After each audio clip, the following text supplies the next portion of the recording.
নমস্কার বন্ধুরা, কেমন আছো তোমরা সবাই? আমি আশা করছি তোমরা প্রত্যেকেই ভীষণ ভালো আছো। তো বন্ধুরা, আজ আমি তোমাদের কাছে নিয়ে এসেছি একটা হাফ পাউন্ড চকলেট কেকের ডেকোরেশন। আমি যদিও এই ভিডিও রিলেটেড কিছু শর্টস তোমাদের সাথে অলরেডি এর আগে শেয়ার করে দিয়েছিলাম, কিন্তু আমার মনে হয় সবসময়তে শর্ট ভিডিও দেখে কিন্তু খুব একটা শেখা যায় না। শেখার জন্য কিন্তু একটু লেন্দি প্রসেসই ফলো করতে হয়, আর তার জন্যে আজকের এই ভিডিও।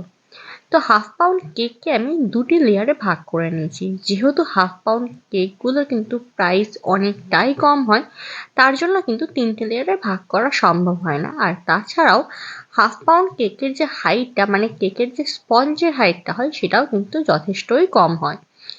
তো আমি এটিকে দুটি লেয়ারে ভাগ করে নিয়েছি। তারপরে ভালো করে সুগার সিরাপ দিয়ে কিন্তু কোটিং করে নিয়েছি। সুগার সিরাপটা স্প্রেড করে দেওয়ার পর দিয়ে দিচ্ছি একটা পেস্তা কালারের ক্রিম। আমি এখানে ইউজ করেছি, আর তার সাথে আমি ইউজ করেছি ক্রাশ। এখানে ক্রাশটা আমি ইউজ করেছিলাম ব্ল্যাক কারেন্ট।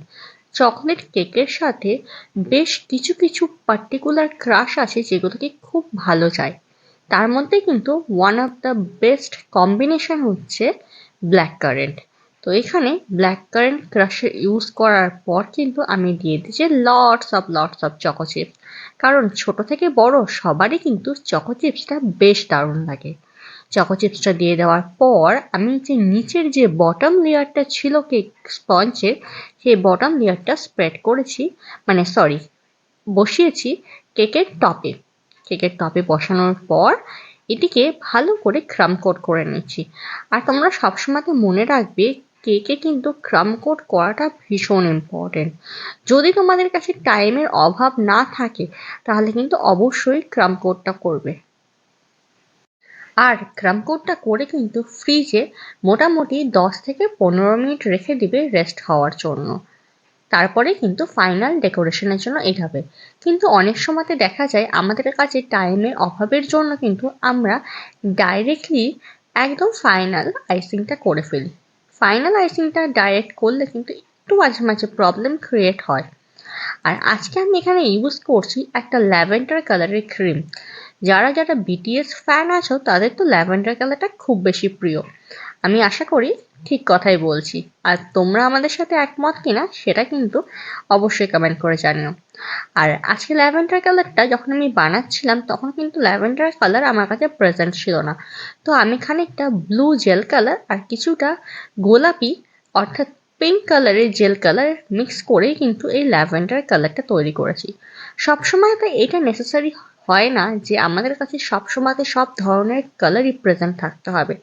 মাঝে মাঝে কিন্তু এই ধরনের ডিআইওয়াই করেও কিন্তু আমরা ডিফারেন্ট কাইন্ড অফ কালার বানিয়ে নিতে পারি। এবং মাঝে মাঝে এক কালারের সাথে অন্য কালার ইউজ করে বা মিক্স করে কিন্তু ছোটোখাটো এক্সপেরিমেন্ট করা যেতেই পারে যে কী কালার উঠে আসছে। এটা কিন্তু বেশ মজাদার। তো এইভাবেই একটা পাইপিং ব্যাগের মধ্যে আমি ক্রিমটা দিয়ে কিন্তু এভাবে গোল গোল করে রাউন্ড করে নিয়েছিলাম, যার ফলে কি আমার ফাইনাল আইসিংটা করা বেশ সহজ হয়েছিল। দেখো কি সুন্দর হাইটটা উঠে এসছে। এবার ফাইনাল আইসিংটা হয়ে যাওয়ার পর আমরা আবারও খানিকক্ষণ কেকটাকে রেখে দেবো ফ্রিজে, একটু ফ্রিজ হওয়ার জন্য, একটু সেট হয়ে যাওয়ার জন্য। আর এখানে আমি যে অয়েল ব্রাশটা আছে সেই অয়েল ব্রাশটারই ইউজ করছি ওপরের দিকে একটু ডিজাইন করে নেওয়ার জন্য। তারপর আমি যেই চকলেট কম্পাউন্ডটা মেল্ট করে নাম লিখি, সেই চকলেট কম্পাউন্ডটা দিয়ে কিন্তু আজকে ডেকোরেশনটা সেরে ফেলছি। আর এই কেকটা অর্ডার করেছিল আমার বোন, হ্যাঁ আমার নিজের বোন। বোন অর্ডার করেছিল তার কলিগসের জন্য। আর আমাকে বলে দিয়েছিল, দিদিভাই যার জন্য কেকটা নেওয়া হচ্ছে সে কিন্তু বেশ বাবলি কাইন্ড অফ, তো কেকটা কিন্তু একটু কালারফুল রাখিস। তার জন্যই আমি আমার 100% চেষ্টা করেছি কেকটাকে একটু কালারফুল, একটু বাবলি কাইন্ড অফ করার। তোমাদের কেমন লেগেছে সেটা কিন্তু অবশ্যই আমাকে জানাবে। আর দেখো, ল্যাভেন্ডার কালারটা যেহেতু একটু ডার্ক কালারের ক্রিম বা একটু ডার্ক কম্বিনেশনের দিকে যাই, তার জন্য কিন্তু আমি ওপরে ইয়েলো, লেমন ইয়েলো কালারের কিন্তু রোজেস ইউজ করেছি। আর তার সাথে দিয়ে দিচ্ছি পিচ কাইন্ড অফ স্টার। আজকের ডেকোরেশনটা তোমাদের কেমন লেগেছে আর আজকের ডেকোরেশনটা কি একটু বাবলি কাইন্ড অফ হয়েছে কিনা সেটা কিন্তু একটু আমাকে অবশ্যই জানাবে। আশা করি আমার ভিডিওগুলো তোমাদের ভালো লাগছে।